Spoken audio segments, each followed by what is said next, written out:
자, 오늘 우리에게 주신 하나님의 말씀을 함께 봉독하겠습니다.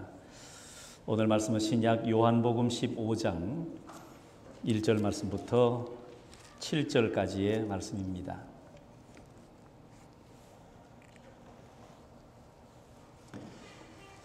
요한복음 15장 1절 말씀부터 7절까지의 말씀, 우리 다 같이 한 목소리로 말씀을 봉독하겠습니다. 시작. 나는 참 포도나무요 내 아버지는 농부라. 물은 내게 붙어 있어 열매를 맺지 아니하는 가지는 아버지께서 그것을 제거해 버리시고, 무릇 열매를 맺는 가지는 더 열매를 맺게 하려 하여 그것을 깨끗하게 하시느니라. 너희는 내가 일러준 말로 이미 깨끗하여졌으니 내 안에 거하라. 나도 너희 안에 거하리라. 가지가 포도나무에 붙어 있지 아니하면 스스로 열매를 맺을 수 없음 같이 너희도 내 안에 있지 아니하면 그러하리라. 나는 포도나무요 너희는 가지라. 그가 내 안에 내가 그 안에 거하면 사람이 열매를 많이 맺나니 나를 떠나서는 너희가 아무것도 할 수 없음이라. 사람이 내 안에 거하지 아니하면 가지처럼 밖에 버려져 마르나니 사람들이 그것을 모아다가 불에 던져 사르느니라. 너희가 내 안에 거하고 내 말이 너희 안에 거하면 무엇이든지 원하는 대로 구하라. 그리하면 이루리라. 아멘. 자, 오늘 이 말씀을 통해서 우리 모두가 새로운 소망, 또 새로운 용기를 내는 말씀이 되었으면 하는 바람입니다. 자, 신학교에 처음 입학을 하면 학생들이 대단한 우월감을 가지고 교수님들에게 많은 질문을 던집니다. 자, 대답을 못할 줄 뻔히 알면서도 상당히 난해하고 어려운 질문 하나씩을 던집니다. 그 대표적인 질문 가운데 하나님께서 왜 선악과를 만드셨느냐 하는 질문이고요.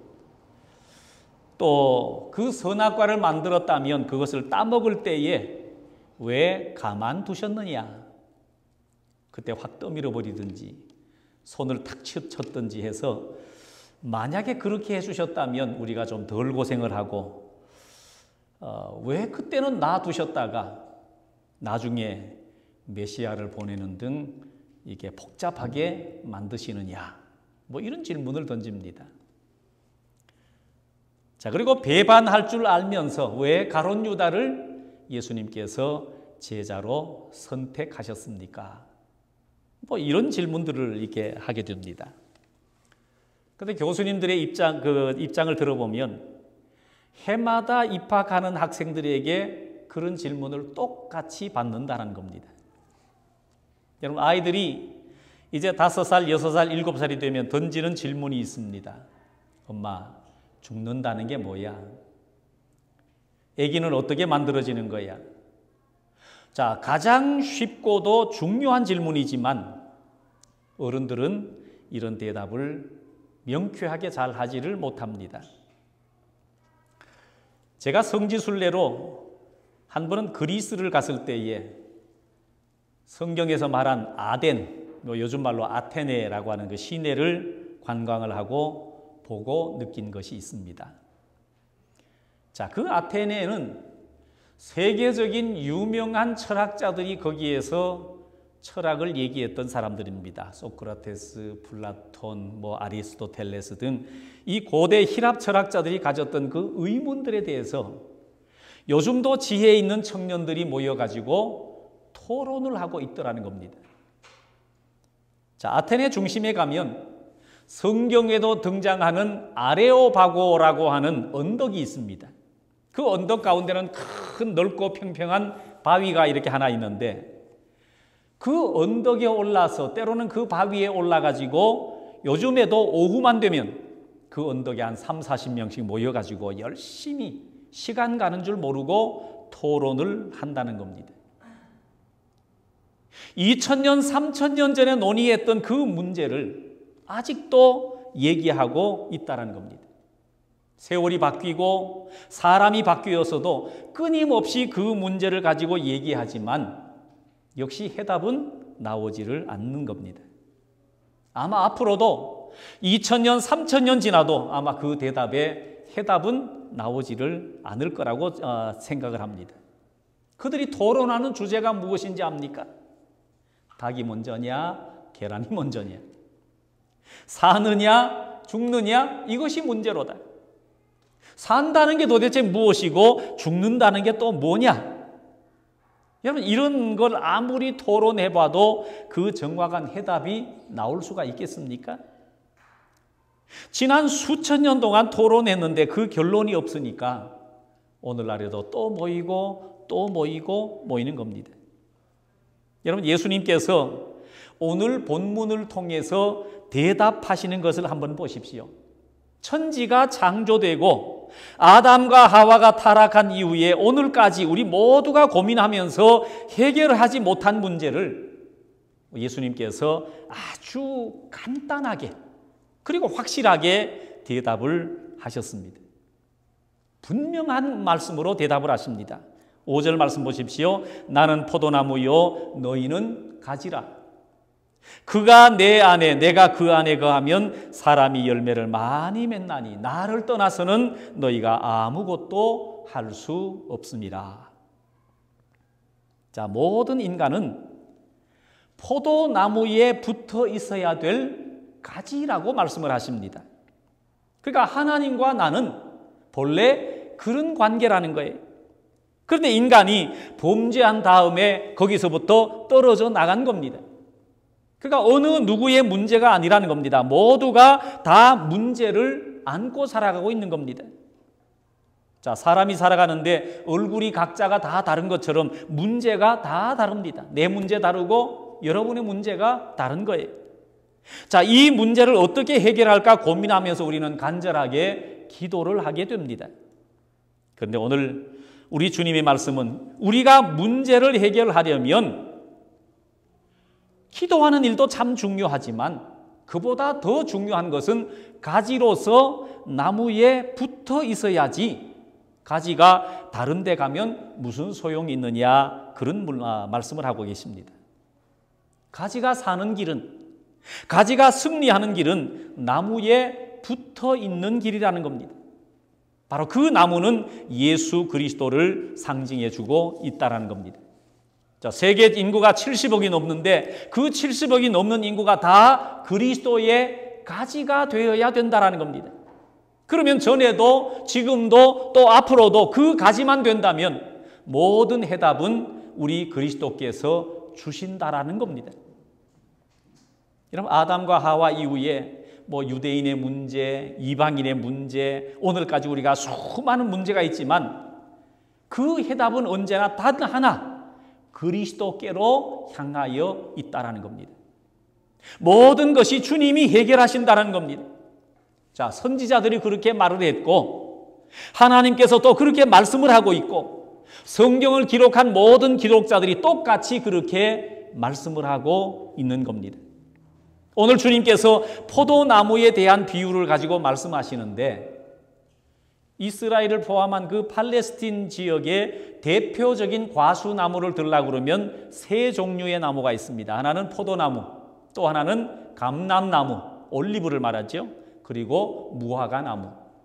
이 세 가지 나무가 지천에 널려져 있습니다. 자, 그런데 예수님께서 어떤 비유를 말씀하실 때에 우리와 동떨어진 것을 가지고 말씀하지 않고 언제나 우리 곁에 내 주변에서 흔히 볼 수 있는 것들로 비유를 해서 말씀을 하시기를 좋아하십니다. 특히 팔레스틴에는 포도 농장을 가지고 있는 것은 재산의 원천이기도 하고요. 그 포도를 추수해서 많은 포도주를 소유하는 것이 부의 상징이기도 했습니다. 그러니까 예수님 당시에는 이 성전이 있는 예루살렘 성 앞에 지나가는 계곡을 기드론 계곡이라고 제가 말씀을 드린 적이 있습니다. 이 기드론 계곡 주변에는 이 많은 포도원들이 거기 있었습니다.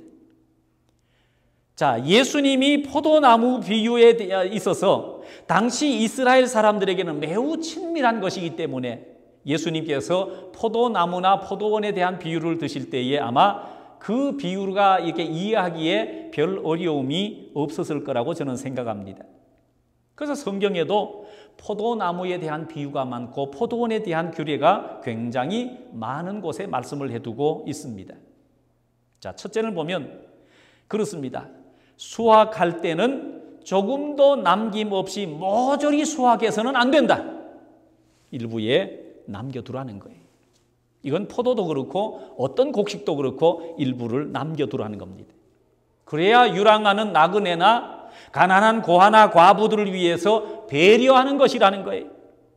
옛날 우리 조상들은 까치를 준다고 뭐 감을 몇 개씩 남겨두고 그렇게 한 적이 있었습니다. 그렇게 까치가 귀한지는 모르겠습니다만은 이스라엘 백성들은 그렇게 가난한 사람들을 배려하는 마음 가지고 곡식을 하든지 과일을 하든지 농사를 지으라는 겁니다. 모조리 수확해서는 안 된다라는 거예요. 자, 두 번째는 안식년에는 포도원을 경작하지 말아야 된답니다. 안식년은 무조건 쉬라는 거예요. 경작하지 말고 그것을 1년 동안 푹 쉬게 해 주라는 겁니다. 자, 세 번째는 포도원에 다른 종자를 섞어서 재배하지 말라고 하는 규례가 있습니다. 이것저것 뭐 땅이 비었다고 다 많이 심어서 많은 소출을 가져야지 그렇게 하지 말라는 겁니다. 포도원에는 포도만 재배하라는 겁니다.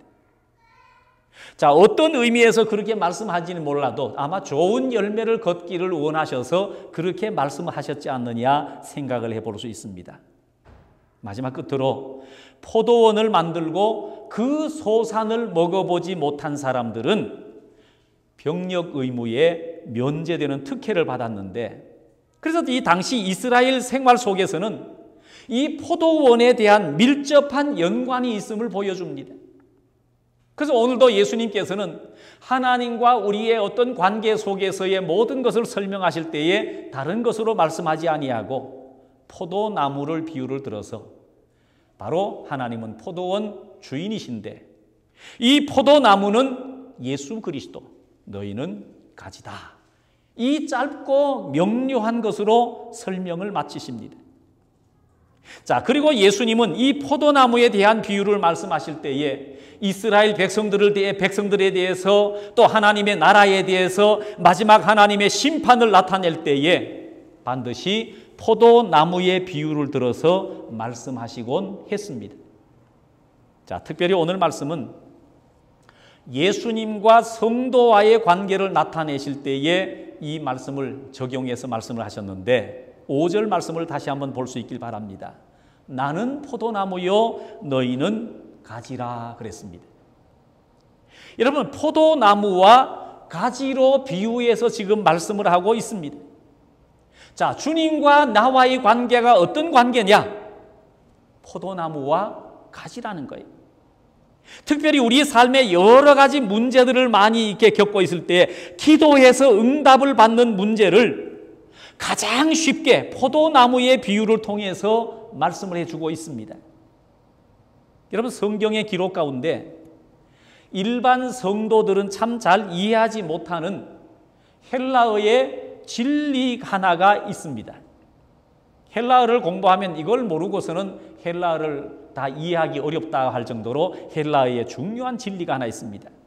자, 성경에 보면 예수님께서 어떤 해결을 말씀하실 때마다 천히 즐겨 쓰셨던 표현 가운데 하나입니다. 뭐 상식선에서 한번 알아두는 것이 좋습니다.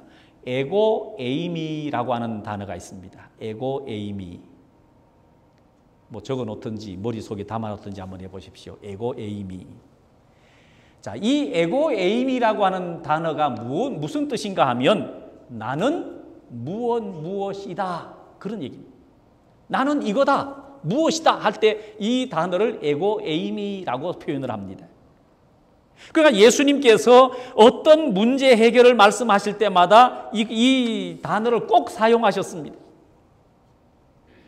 거기다가 이제 다른 단어를 집어넣으면 예수님은 이런 분이다. 예수님은 그런 분이다. 이게 이제 에고 에이미라는 겁니다. 예를 들면 예수님께서 자신을 표현할 때 내가 곧 길이다. 내가 곧 진리다. 나는 생명이다. 그때마다 에고 에이미라고 하는 단어를 썼습니다. 왜? 나는 이것이다. 나는 선한 목자다. 나는 생명의 떡이다. 나는 목마르지 않는 영생수다. 그때마다 에고 에이미, 나는 무엇이다 라는 표현을 참 많이 사용을 하셨습니다. 그러니까 그 말씀을 하시면서 너희가 목마르냐? 내게로 오라는 거예요. 왜냐하면 나는 목마르지 않는 영원한 생명수라는 거 말씀하십니다. 네가 병들었느냐? 내게로 오라. 나는 치료자이다. 네가 무슨 문제가 있느냐 물으십니다. 그러면서 나는 문제의 해결자이다 라고 말씀하십니다. 네가 죄인이냐고 묻습니다. 그러면서 주님은 나는 너의 죄를 용서하는 하나님이다 라고 말씀하십니다. 자, 예수님께서 오병이어의 기적을 베푸시고 난 다음에 제자들을 갈릴리 호수 건너편으로 배를 타고 건너가게 하셨습니다. 그러니까 제자들이 배를 타고 노를 저어서 건너가는데 풍랑을 만납니다. 자, 제자들이 사경을 헤매면서 풍랑과 붙어 싸우는데 한참을 싸우고 있는데 주님께서 물 위를 걸어서 오십니다. 그때 제자들이 물 위를 걸어서 오시는 예수님을 보고서 유령이라고 생각하고 더 놀랐습니다. 그때 주님께서 물 위를 걸어오셔서 제자들에게 나타나시면서 이렇게 말씀합니다. 안심하라, 내니 두려워 말라. 그리고 배에 오르시니 풍랑이 잔잔하여졌더라. 성경 말씀이 그렇습니다. 안심하라, 내니 두려워 말라 말씀하시는데 거기에 내니 하는 말씀, 나다 그런 얘기죠. 여기에 내니라는 그 말씀이 바로 에고 에이미라고 하는 헬라어 단어를 씁니다. 나는 무엇이다. 거기에는 아무런 자신에 대해서 말씀을 하지 않았지만 그냥 나다 그렇게 말씀하셨는데 그 나다 하는 이 말씀 속에는 나는 풍랑을 잔잔케 하는 능력의 분이라는 표현입니다. 모든 문제를 해결하는 분, 나는 나에게 일어나는 모든 풍랑을 잠재울 수 있는 그런 분, 바로 나다라고 말씀하십니다. 여러분, 모든 풍랑은 기도한다고 해서 해결되는 것이 아니라 주님이 나와 함께 하실 때에 잠잠게 된다는 진리를 말씀해 주고 있습니다. 그러니까 예수님께서 제자들에게 왜 풍랑을 만났는데 너 기도하지 않아? 그렇게 제자들에게 야단치지 않습니다.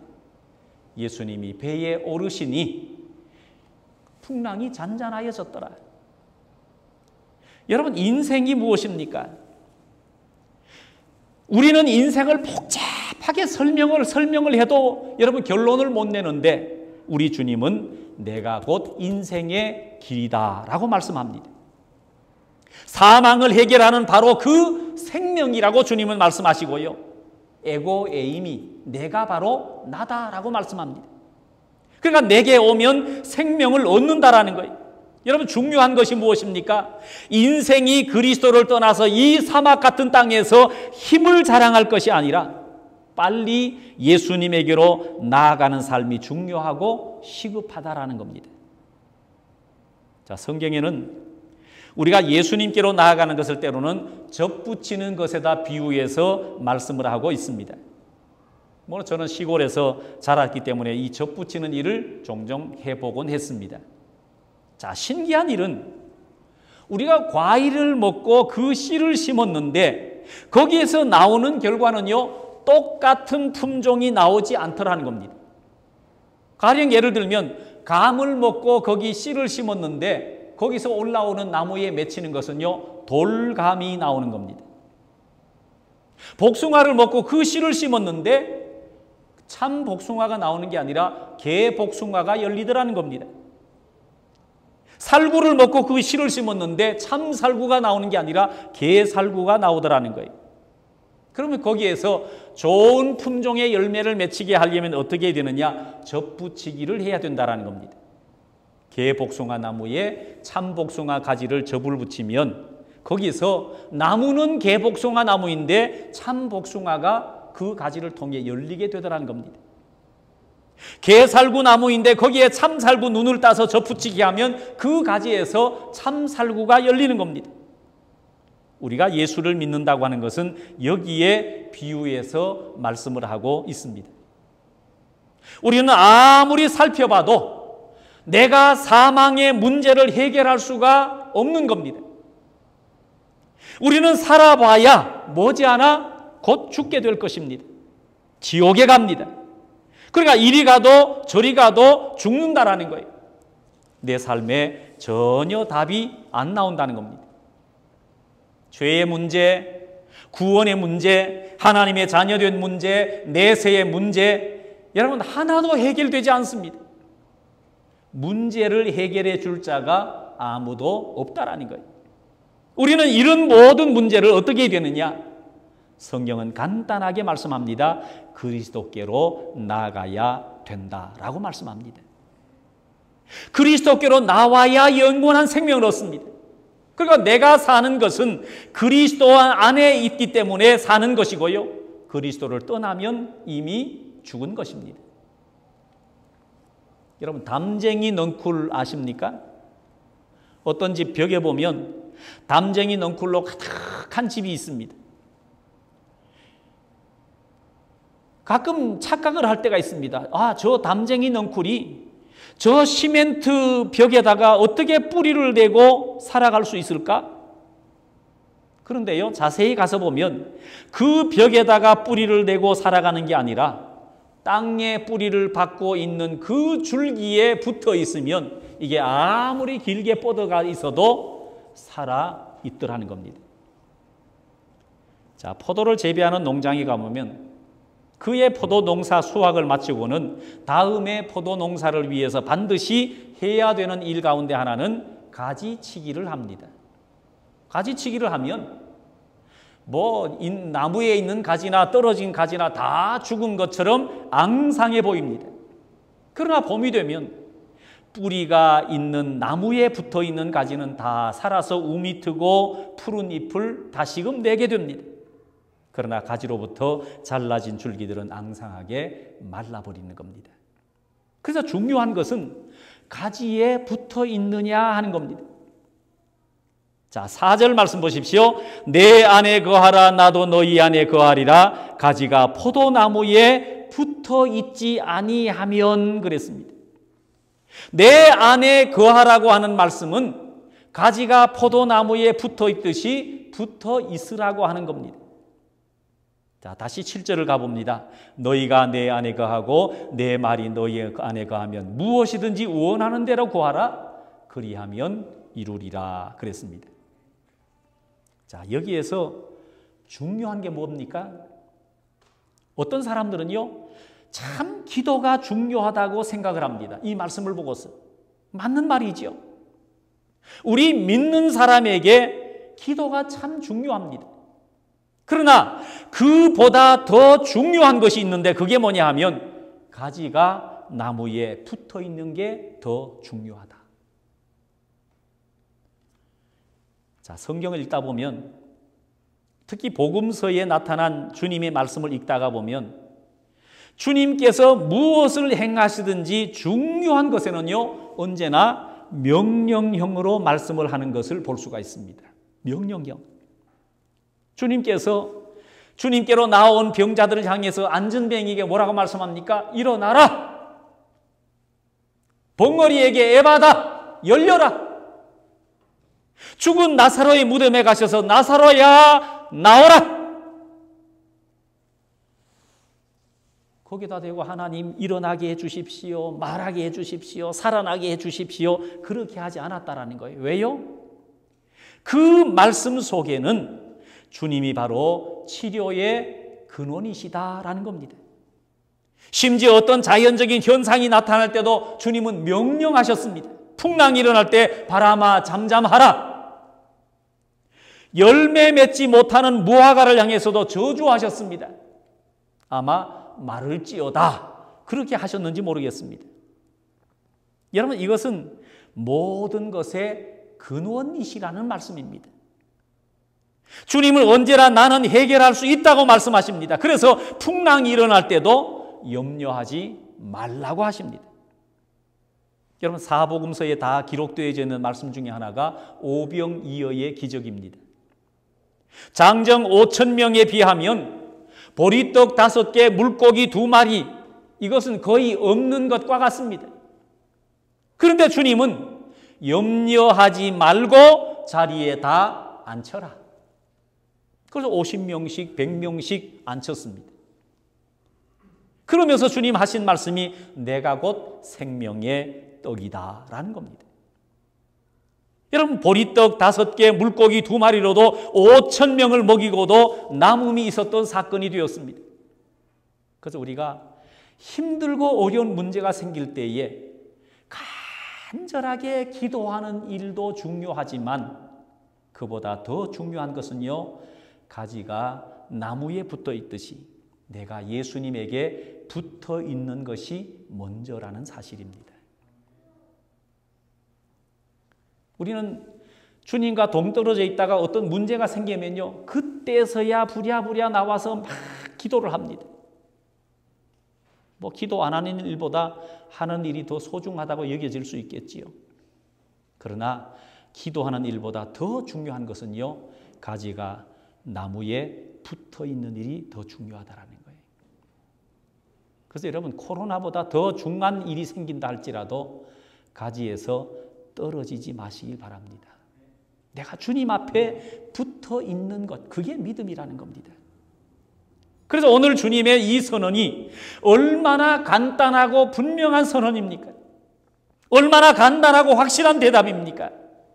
오늘 현대인들은 아무것도 가지고 있지 않으면서도 주님이 베푸시는 기적을 믿지 않고 살아가고 있습니다.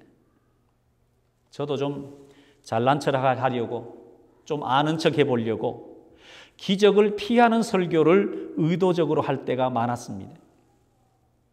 주님의 능력을 부인하고 나면 제일 안 되는 게 무엇인지 압니까? 기도하는 일이 안 됩니다.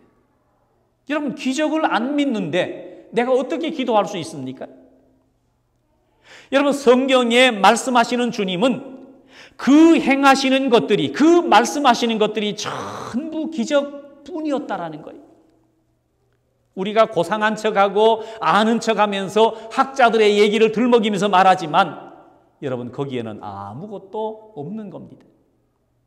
그래서 우리가 아는 척하지 마시고 잘난 척도 하지 마시고요, 능력 많으신 예수 그리스도, 내가 모든 것을 해결할 수 있다고 하는 예수님께로 나아가야 될 줄로 믿습니다. 그러면 베드로 같은 보잘것없는 사람도 예수님께만 붙어 있으면 위대한 일을 하게 됩니다. 마리아 같은 죄인도, 모든 사람이 죄인이라고 손가락질하는 세리도, 병들었던 안전뱅이도, 문둥병자도 예수 그리스도께로 접붙여지면 문제 없었습니다. 여러분, 위대한 사도 바울을 통해 얻는 교훈이 뭡니까? 사도 바울을 한번 보십시오. 자기 자랑으로 일관된 삶이었습니다. 내가 최고의 학벌을 가졌다. 내가 가문이나 혈통이나 이런 내가 가지고 있는 로마의 시민권 최고. 유대인 중에 유대인, 히브리인 중에 히브리인, 난지 8일 만에 할례를 받고 율법의 모든 것을 완벽하게 지킨 나는 흠이 없는 사람이다. 이때는요, 아무것도 아니었습니다. 그러나 자기의 것을 다 포기하고 예수 그리스도께로 나아가서 그리스도에게 붙어 있을 때 주를 위해서 일하는 위대한 종이 되었다는 사실입니다. 그래서 사람들은 인간적인 잣대를 가지고 주님을 평가할 때가 참 많습니다. 이것이 얼마나 위험한 생각인지 아십니까? 제가 처음 은혜를 받고 성경을 한번 읽어봐야 되겠다라고 생각을 하고 성경을 읽었습니다. 성경을 쭉 읽다가 어디 가서 걸렸는지 아십니까? 창세기 30장입니다. 창세기 30장에 보면 이런 내용이 나와요. 야곱이 자기의 외삼촌 라반의 집으로 마치 도망가듯이 가가지고 거기서 일을 하는데 7년, 14년 동안 일하면서 두 부인을 얻습니다. 그리고 자녀를 거기서 낳아요. 14년 동안. 그 집에 20년 머물러 있었는데, 그러니까 나머지 6년이 남잖아요. 그 6년 동안 더 일해가지고 거부가 되어서 돌아옵니다. 거부가 되어서. 그 6년 동안 외삼촌하고 품삯을 정하는 일을 합니다. 14년 동안은 품삯이 없었습니다. 오직 그 이쁜 부인 하나 얻으려고 하다 보니까 14년을 보냈는데요. 이제 남은 6년 동안 품삯을 정하는 일을 삼촌을 불러놓고 일합니다. 양과 염소를 치는데 두 종류입니다. 하나는 흰둥이고 하나는 얼룩덜룩한 반점이 있는 이제 무늬가 있는 것인데, 얼룩덜룩한 것을 다 빼버렸습니다. 그래서 사흘길이 떨어진 곳에 전부 보내고 흰둥이 양만 이제 이 야곱이 치는 겁니다. 그러면서 이 외삼촌에게 이렇게 제안을 하지요. 지금부터 제가 이 양과 염소를 치는데 앞으로 이 양과 염소들이 새끼를 낳을 때에 얼룩덜룩한 반점이 있는 것을 나오면 제 몫으로 해주시고, 흰둥이가 나오면 외삼촌 몫으로 합시다. 여러분, 외삼촌은 수지 맞는 장사 아닙니까? 이 어리석은 사람이 있을까? 오케이. 자, 그래서 이 야곱이요, 짐승들을 키우는데 물을 먹여야 되잖아요. 물을 먹는 그 개천가에다가 나무들이 이렇게 서 있는데 그 나무들의 껍질을 벗깁니다. 이렇게 껍질을 벗기는데요, 마치 옛날 검은 것과 흰 것이 이렇게 어려져 있는 축구공처럼 그렇게 이렇게 얼룩덜룩하게 만들어 놨습니다. 그리고 개천에 와서 물을 먹고 꼭 그 얼룩덜룩한 나무들을 쳐다보게 만들었습니다. 자, 그런데 성경에는 이렇게 표현합니다. 결론이요, 새끼를 낳는 양과 염소마다 얼룩무늬가 나와서 야곱의 소유가 매우 번창하였더라. 제가 성경 덮었습니다. 아니, 세상에 미신도 이런 미신 같은 일이 어디 있을까? 양들이 물 마시는데 그 물 마시고 얼룩덜룩한 걸 봤다고 새끼를 낳는데 얼룩덜룩한 새끼가 나왔다? 여러분, 그게 믿어집니까? 야, 이건 말도 안 되는 얘기다. 그런데 나중에서야 말씀으로 천지를 창조하신 하나님이 하시면 그것을 못 하실까? 그렇게 하실 수 있으면, 그것을 내가 믿으면 그것이 기적이고 그것을 믿음이라고 성경은 표현해 놓고 있습니다.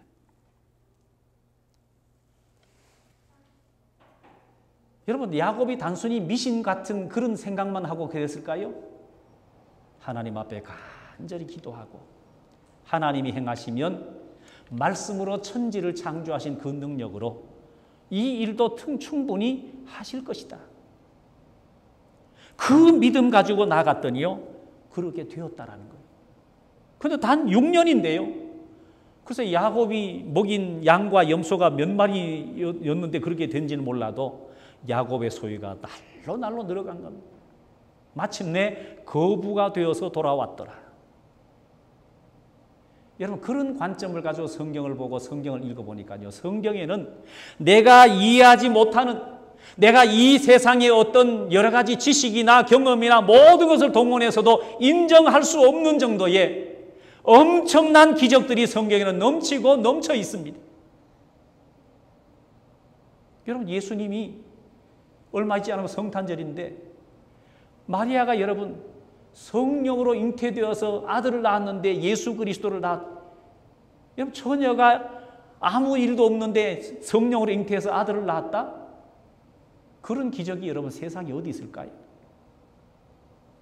그러니까 믿음 없는 사람은 말도 안 되는 얘기, 어떻게 이런 일이 있을 수 있어?